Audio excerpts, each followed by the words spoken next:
Hello students, welcome back to the channel English Guru. In the previous video, we had discussed two parts of the chapter. This is Jody's Fawn and this we have started for class 8 from the book Honeydew. And आपको याद होगा कि हम पढ़ रहे थे कि जोडी उस फॉन के छोटे से जो फॉन है उसको ढूंढने के लिए वो घर से गया था मिलव्हील के साथ और फिर उसने मिलव्हील को वापस भेज दिया था क्योंकि वो नहीं चाहता था कि उसके मिलने की खुशी या ना मिलने का गम दोनों ही सूरतों में वो उसे शेयर नहीं करना चाहता था अपनी फीलिंग्स। तो अब हम पढ़ेंगे आगे थर्ड पार्ट में कि क्या जोडी को वो फॉन मिला या नहीं मिला और कैसे मिला, कैसे उनकी रियूनियन हुई, कैसे उनकी फिर से मुलाकात हुई, क्या उनके इमोशंस थे। तो ये हम चलिए पढ़ते हैं। This is Jody's fawn part 3. Movement directly in front of him startled him so that he tumbled backward.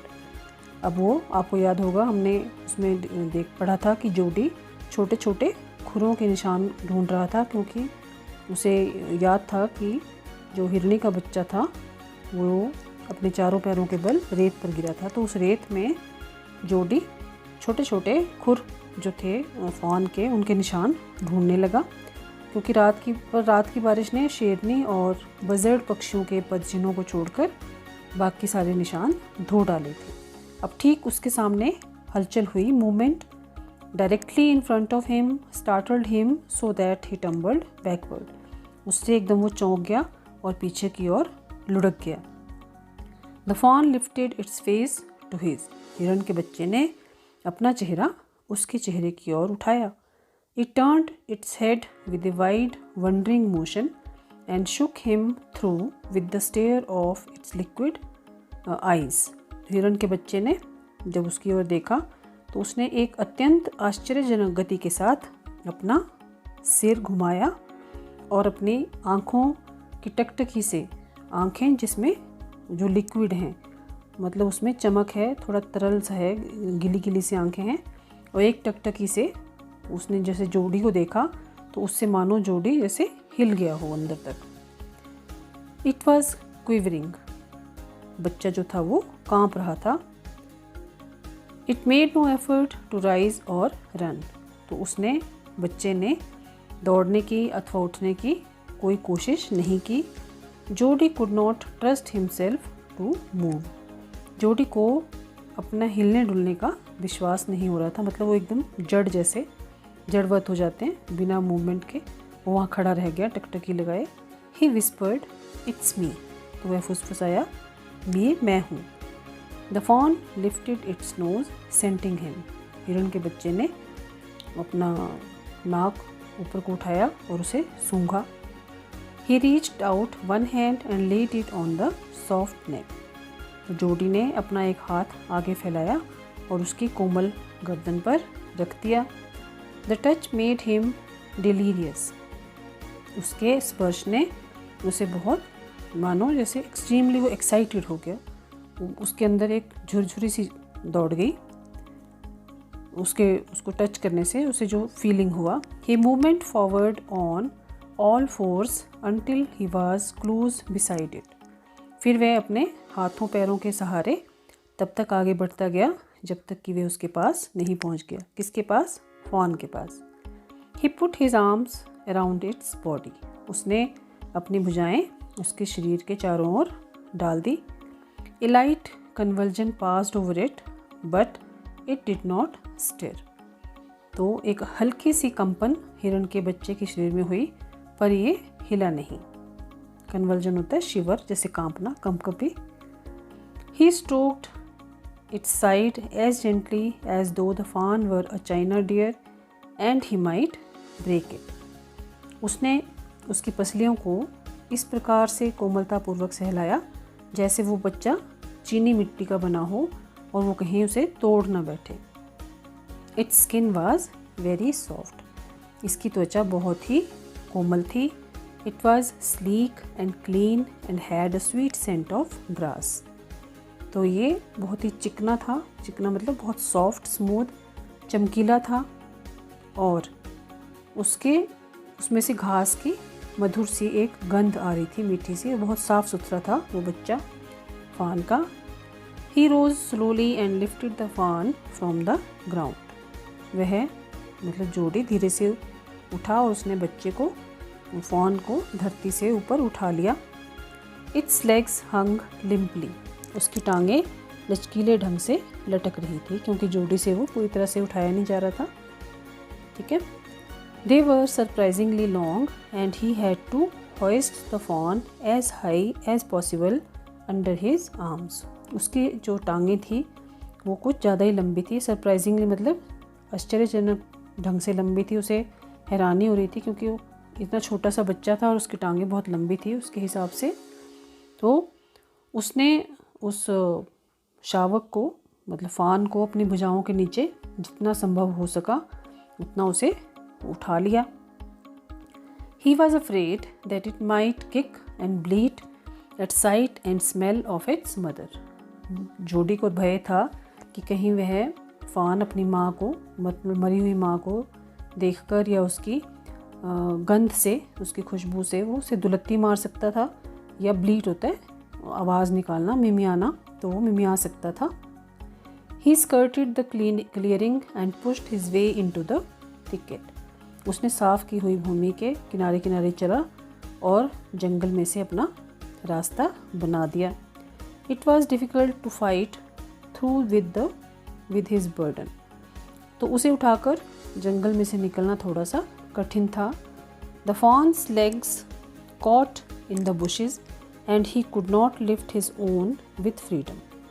तो उस फान की, हिरण के बच्चे की टांगें झाड़ियों में उलझ रही थी और जोडी भी अपनी टांगों को आज़ादी से उठा नहीं पा रहा था। वो भी थोड़ा सा मतलब उसे चलने में प्रॉब्लम हो रही थी। He tried to shield its face from prickling vines. उसने कंटीली लताओं से उसके फान के मुंह को बचाने का भी पूरा वो प्रयास कर रहा था। Its head bobbled with its stride. तो उससे मतलब जैसे जोडी उसे लंबे लंबे डग भर कर चल रहा था तो उससे उस फान का जो सिर था वो ऊपर नीचे झूल रहा था। आप इमेजिन कर सकते हो। His heart thumped with the marvel of its acceptance of him. तो उसे मतलब जोडी का जो दिल था वो बहुत ज़ोर ज़ोर से धड़क रहा था क्योंकि वो हैरान था कि उसने शावक ने, उसे फान ने उसे स्वीकार कर लिया था। He reached the trail and walked as fast as he could until he came to the intersection with the road home.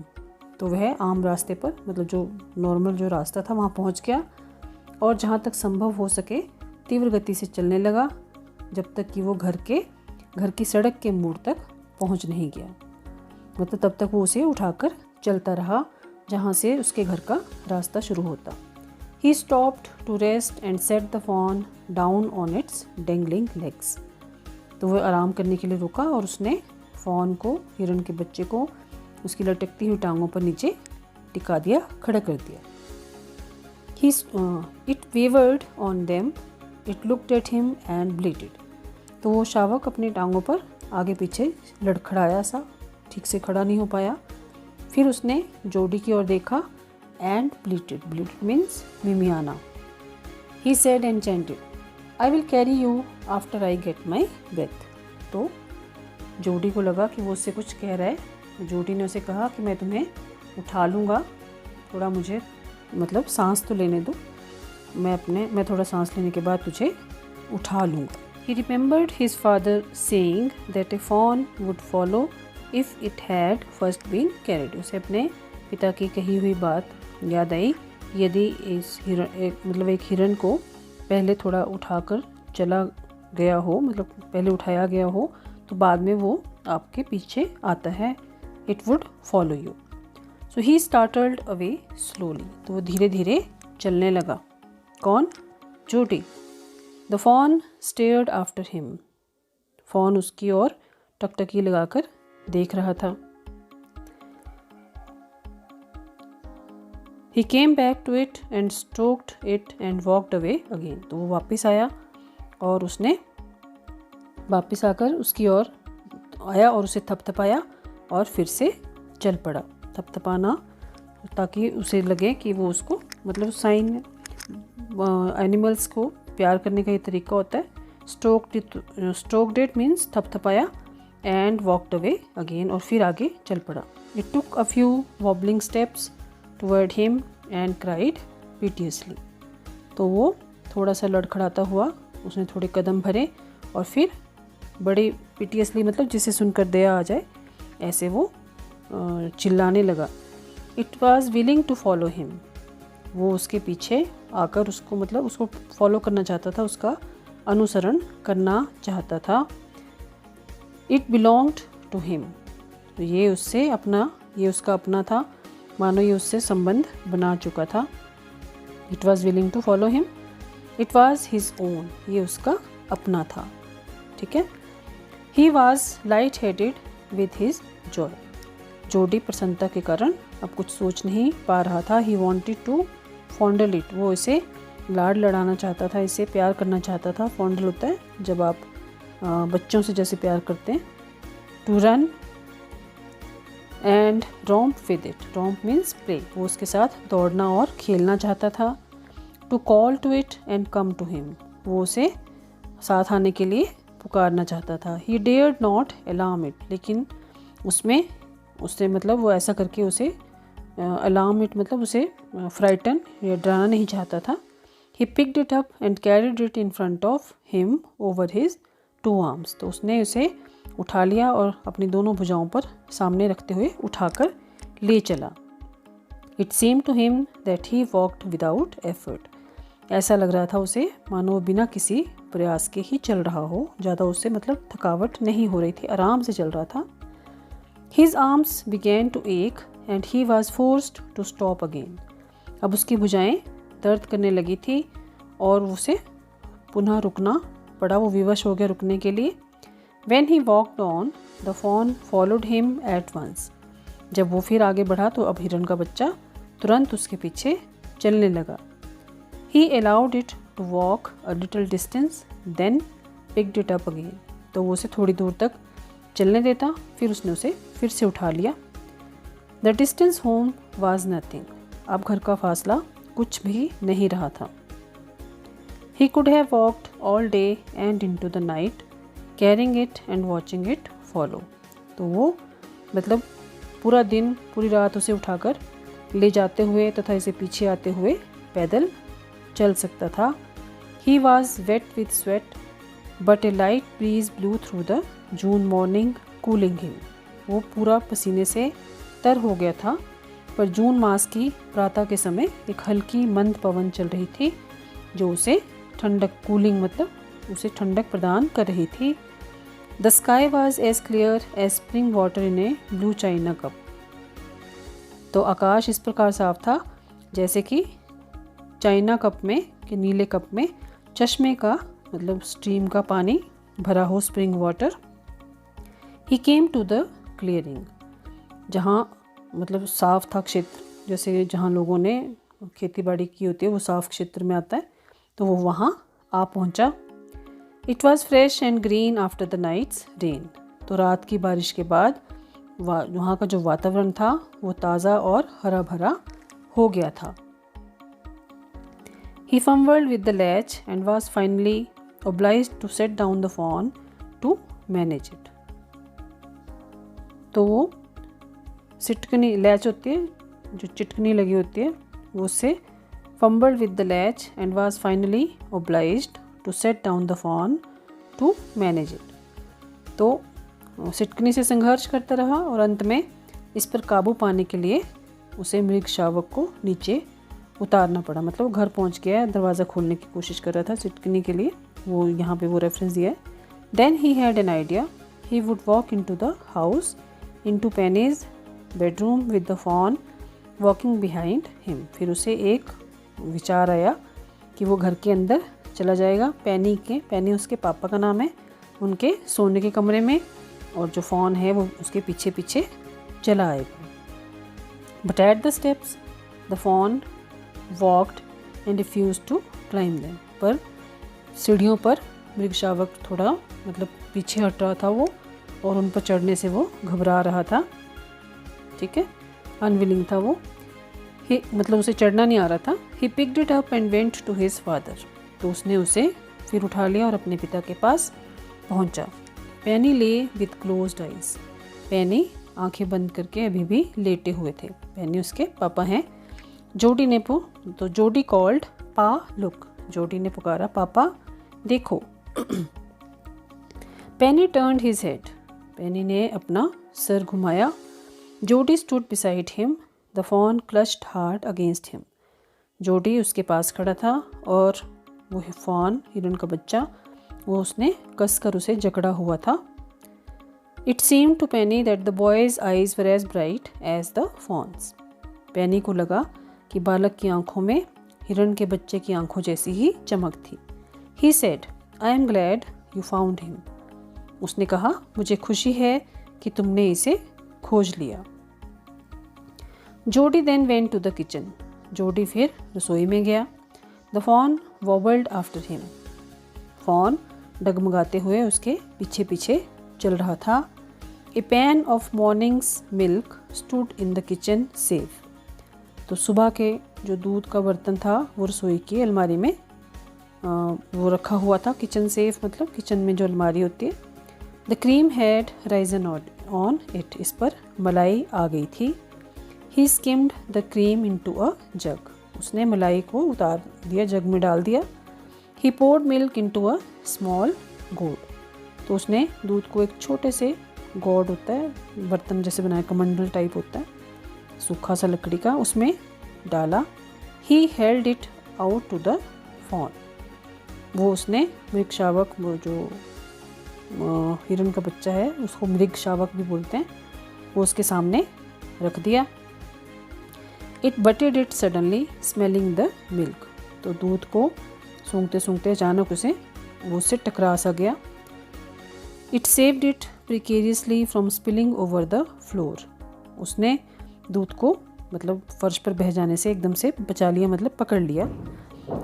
It could make nothing of the milk in the गोड, तो वो कमंडल में जो दूध था वो मतलब उसको पी नहीं पा रहा था, उसे पीना नहीं आ रहा था। He dipped his finger in the milk and thrust them into the fawn's soft wet mouth, तो उसने अपनी उंगलियां दूध में डुबोई और उन्हें फॉन के कोमल गीले मुंह में डाल दिया। It sucked greedily, तो उसने झट से उसकी उंगलियों को चूस लिया। When he withdrew them, it bleated frantically and butted him, जब उसने उंगलियां बाहर निकाल ली तो वो मिमियाने लगा और उसने उसे टक्कर मारी, मानो उसे कह रहा हो कि उसे वो दूध ऐसे ही पिलाता रहे। He dipped his fingers again and as the fawn sucked, he lowered them slowly into the milk, उसने अपनी उंगलियां फिर से दूध में डुबोई और शावक अभी भी उन्हें चूसे जा रहा था, तो उसने फिर धीरे धीरे उन उंगलियों को दूध में ही डाल दिया। The fawn blew and sucked and snorted, तो शावक ने पीने से लगा, आगे बढ़कर दूध पीने लगा, और स्नॉटेड होता है नाक से आवाज़ें भी निकालना, दूध पीते पीते उसके मुंह से जो आवाज़ें थी वो नाक से निकल रही थी। It stamped it's small hooves impatiently, तो अधीरतापूर्वक, इम्पेशेंट मतलब उसे जल्दी से जल्दी उसे दूध पीना है और रेस्टलेस हो जाते हैं, उस दूध उसे भूख लगी है। उसने अपने छोटे छोटे जो खुर थे वो ज़मीन पर पटके। As long as he held his fingers below the level of the milk, the fawn was content. जितनी देर तक उसने अपनी उंगलियां दूध के सतह से नीचे रखी, शावक संतुष्ट रहा। It closed its eyes dreamily, उसने अपनी आंखें ऐसे बंद कर ली मानो कोई सपना देख रहा हो। It was ecstasy to feel its tongue against his hand. जोडी को अपने हाथ पर उसकी जीभ का जो स्पर्श था वो बहुत ही आनंददायक लग रहा था। It's small tell flicked back and fourth, इसकी छोटी सी पूंछ आगे पीछे हिल रही थी। The last of the milk वेनिश्ड in A swirl of foam and gargling, तो दूध का जो अंतिम भाग था वो झाग जैसा बन गया और गल गल गल करने की ध्वनि में लुप्त हो गया। गर्गलिंग होता है जैसे गलगल, मतलब शावक ने या हिरन के बच्चे ने वो पूरा का पूरा दूध पी लिया। तो बच्चों ये था चैप्टर। अब हम करते हैं इसके कॉम्प्रिहेंशन चेक, जिसमें 4 क्वेश्चन हैं। तो first question is how did Jody bring the fawn back home. Jody उसको फॉन को घर कैसे लाया। तो आप लिखेंगे Jody did not want to scare the fawn away. वो उसे डराना नहीं चाहता था। That is why he first stroked its neck slowly and then put his arms around it. तो उसने पहले उसे प्यार से सहलाया और फिर उसके बाद धीरे से अपनी बाहें अपनी भुजाएं उसके चारों ओर लपेटती रखी। Then he picked it up and carried it through the thick bushes. तब उसने उसे उठाया और घनी झाड़ियों के बीच से उसे उठाकर लाया। He tried to shield its face from the sharp vines. उसने कंटीली झाड़ियों से भी उसका मुंह बचाने की पूरी कोशिश की। He stopped to rest on his way home. और फिर रास्ते में घर के लिए जब जा रहे थे तो थोड़ा सा रुका। On walking a little he saw the fawn following him. जब वो थोड़ा सा चला तो उसने देखा कि फॉन उसका अनुसरण कर रहा है, उसके पीछे आ रहा है। आफ्टर दिस ही वुड इधर कैरी द फॉन और put it down so that it would follow him by itself. उसके बाद उसने क्या किया कि कभी वो उसे उठाता फिर इसे नीचे रख देता ताकि वो उसको खुद उसके पीछे पीछे आए। When they reached home it refuse to climb the stairs. जब वो घर पहुँचे तो वो सीढ़ियाँ चढ़ने से रिफ्यूज़ क्यों किया, क्योंकि उसे चढ़ना नहीं आ रहा था। He then picked it up and took it inside the house. फिर उसने वहाँ उसे फिर उठाया और फिर घर के अंदर ले गया। ठीक है, नेक्स्ट क्वेश्चन है Jody was filled with emotion after he found the fawn. हिरण के बच्चे को खोज लेने के बाद जोडी भावुक हो उठा था। तो can you find at least 3 words और phrases which show how he felt. क्या 3 वर्ड्स या फ्रेजेस आप ऐसे शब्द या शब्द समूह ढूंढ सकते हो जो ये दर्शाएं कि उसने कैसा अनुभव किया होगा। तो इसमें आप लिखेंगे Jody was filled with emotions after he found the fawn. When he stroked its neck, the touch made him delirious. When he realized that it was his fawn now, he was light-hearted with his joy. And when he finally brought the fawn into the house, when he thought that the boy's eyes were as bright as the fawn's. तो ये है 3 शब्द समूह जो आप इसमें लिखेंगे। Third is how did the fawn drink milk from the gourd? The deer drank the milk from Jody's hands. पहले तो उसने उसके हाथों से दूध पिया।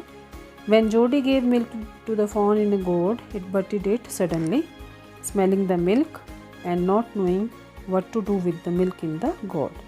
जब पहले जोडी ने उसे दूध दिया, उसमें कमंडरू जैसे में डालकर छोटा सा लकड़ी का बर्तन सा होता है, तो उसे मतलब ऑलमोस्ट गिरा ही दिया था। अचानक से उसे दूध की जो स्मेल आई वो एकदम से उसे पीना चाहता था। उसे समझ नहीं आ रहा था कि वो उसमें से दूध को कैसे पिए। It was then that Jody dipped his fingers in the milk and pushed them into the fawn's soft wet mouth so that it would drink the milk. फिर उसके बाद जोडी ने अपनी उंगलियां दूध में डिप की और फिर उसे फॉन के सॉफ्ट नाजुक से और कोमल से गीले मुंह में डाला ताकि वो उनसे दूध पी सके। Why did the fawn follow Jody up the steps he had thought it would? मतलब जोडी को उसने स्टेप्स पर सीढ़ियों पर क्यों नहीं गया जबकि जोडी ने सोचा था कि वो करेगा। तो इसका है कि the deer is a wild animal. जो डियर होता है, हिरन, वो एक जंगली जानवर होता है। It is use to life in the forest. उसे जंगल के जीवन की आदत होती है। When the fawn reached Jody's home it did not follow Jody up the steps because of the strangeness of the house and the steps and everything. तो जब वो उसके घर के पास पहुँचे तो उसे वो अजीब लग रहा था क्योंकि वो जंगल नहीं था और वो उसने घर भी पहली बार देखा था इसलिए। और this is similar to its reaction to the milk in the gourd. और सेम उसने ऐसा ही तब भी किया जब उसे दूध पिलाने के लिए जोडी ने उस कमंडल में रखा था। It simply did not know what to do. उसे बिल्कुल भी पता नहीं था कि उसके साथ क्या करना है। और दूसरा रीज़न बच्चों ये लिख सकते हैं आप कि जो फॉन्स की लेग्स थी they were not strong enough to go up the steps, मतलब उसकी टांगें इतनी मजबूत नहीं थी कि वो सीढ़ियाँ चढ़ पाए। वैसे भी उसे नहीं पता था कैसे चढ़ना है क्योंकि वो छोटा सा बच्चा ही है। So it did not follow जोडी, तो इसलिए उसने जोडी को फॉलो नहीं किया। तो बच्चों ये था आपका चैप्टर और कॉम्प्रिहेंशन चेक। अब आप इस चैप्टर को, इसके साथ और ग्रामर की एक्सरसाइज भी हैं वो भी आप करें और डिफ़िकल्ट वर्ड्स को ढूंढें और चैनल इंग्लिश गुरु को सब्सक्राइब करें, वीडियो को लाइक और शेयर करें। ठीक है बच्चों, अपना ध्यान रखें। Bye bye, have a nice day.